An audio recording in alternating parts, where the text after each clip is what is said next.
Picture this: a dining room in Washington, 1902.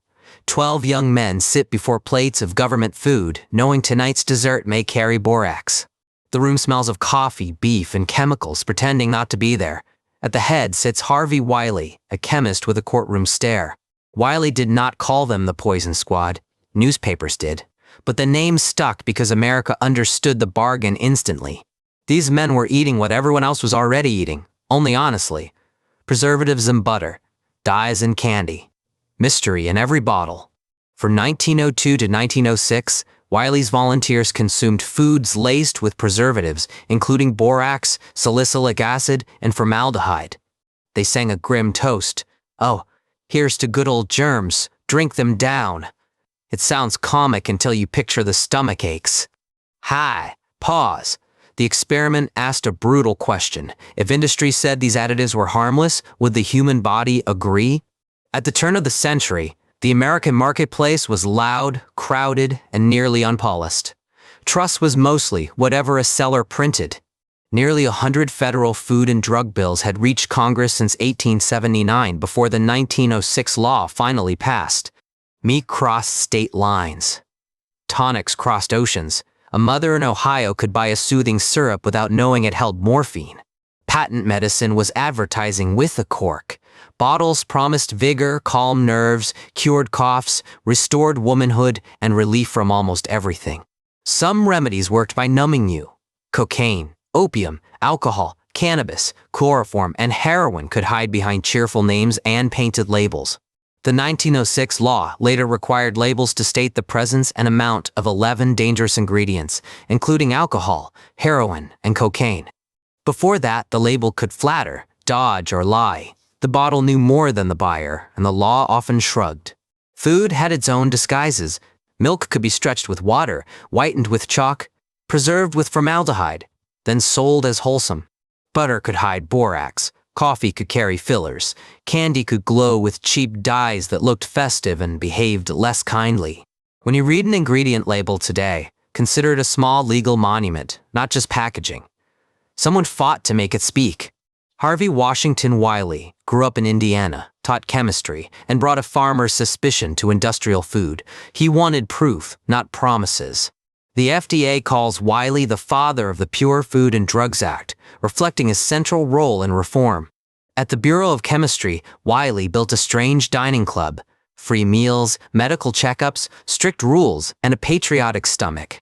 The volunteers were clerks, messengers, and young government workers. They agreed to eat only Wiley's food and report what followed. The newspapers loved them. Headlines turned laboratory metabolism into public theater. America watched men dine on preservatives and waited for symptoms. Hoffley, imagine volunteering your appetite to a nation that had not yet decided whether consumers deserved the truth. Borax came first because it was common. It kept meat and dairy looking fresh after freshness had begun to leave.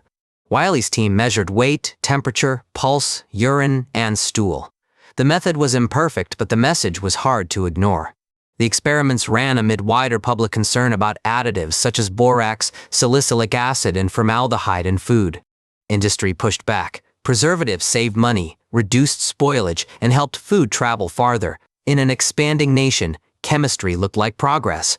But progress without disclosure is a locked door. Wiley wanted the key placed in the customer's hand, in plain sight.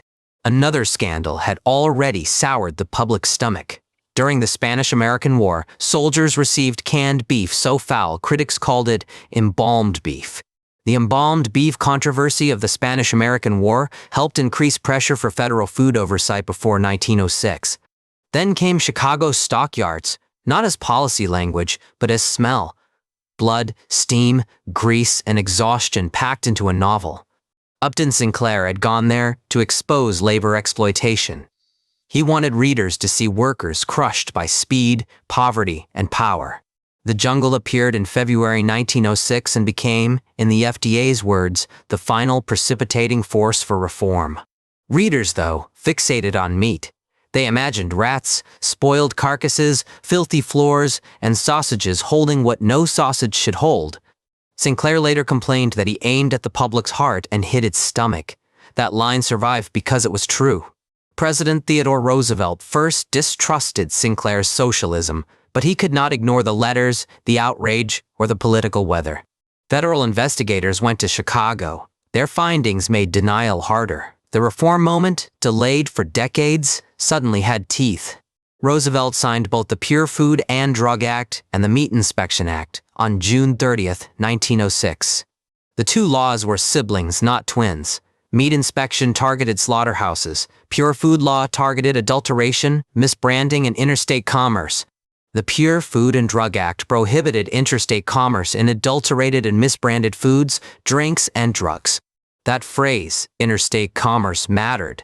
Washington was not claiming every pantry. It was regulating goods moving through the national market. The law did not require every drug to prove safety before sale. It did not build the modern FDA in one stroke. Enforcement began under the Bureau of Chemistry, Wiley's agency, before later reorganizations created the Food and Drug Administration. Still, the principle was revolutionary. If a product lied about itself, the federal government could treat that lie as a public harm. Inhale. Think of that shift. Fraud was no longer just a bad bargain between buyer and seller. It became a national problem. The act attacked adulteration, watered milk, diluted spices, hidden fillers, filthy substances, and products made weaker or cheaper than advertised.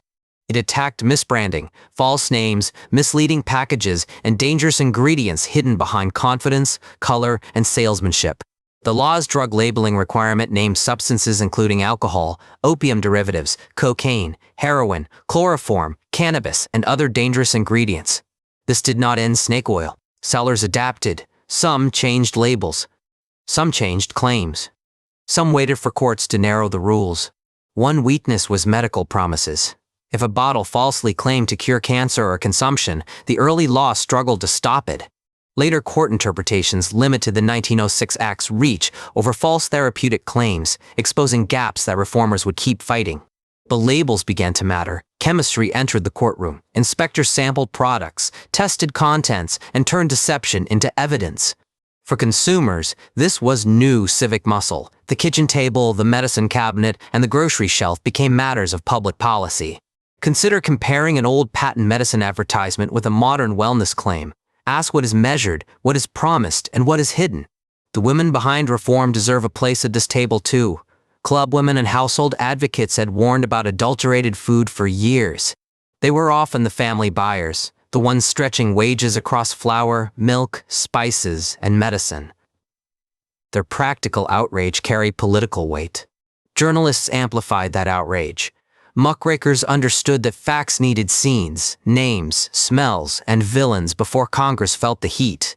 Newspaper coverage preserved by the Library of Congress shows public debate and attention around pure food legislation in 1906. Wiley knew science alone rarely wins. He used data, testimony, publicity, and moral pressure, then kept pushing when Congress stalled. The Poison Squad became reform theater, but it was also a warning. If volunteers reacted under supervision, what about children at breakfast? Lowered voice. What about factory workers eating cheap lunches, infants taking soothing syrups, soldiers opening tins far from home? The 1906 Act drew a line, but it was a chalk line at first, important, visible, and easy to scuff. Later disasters and loopholes would lead to stronger laws, especially the 1938 Federal Food, Drug, and Cosmetic Act. In 1938, the Federal Food, Drug, and Cosmetic Act replaced key weaknesses of the 1906 framework with broader authority. That future belongs to another episode. Today, stay with the first label that had to confess what the bottle contained. If this story made you look differently at your pantry, consider liking or subscribing. It helps more curious listeners find these hidden histories. The anniversary matters because the problem feels familiar. Miracle cures still promise too much. Packaging still asks for trust before evidence. Health choices can be personal and complicated. Consider consulting qualified professionals when claims sound extraordinary, especially around medicines, supplements, or chronic conditions. The old fight was not chemistry versus nature. It was secrecy versus disclosure, private versus public trust. Harvey Wiley could be stubborn, theatrical, and difficult. Reform often needs such people, the ones willing to make discomfort impossible to ignore. The Poison Squad's meals are gone. The dining room is gone. But the question on the plate remains. What should a seller owe a stranger? In 1906, America began answering, at minimum, the truth. Next time you turn a package over, pause before the fine print. You're holding the afterimage of 12 men eating borax for everyone else.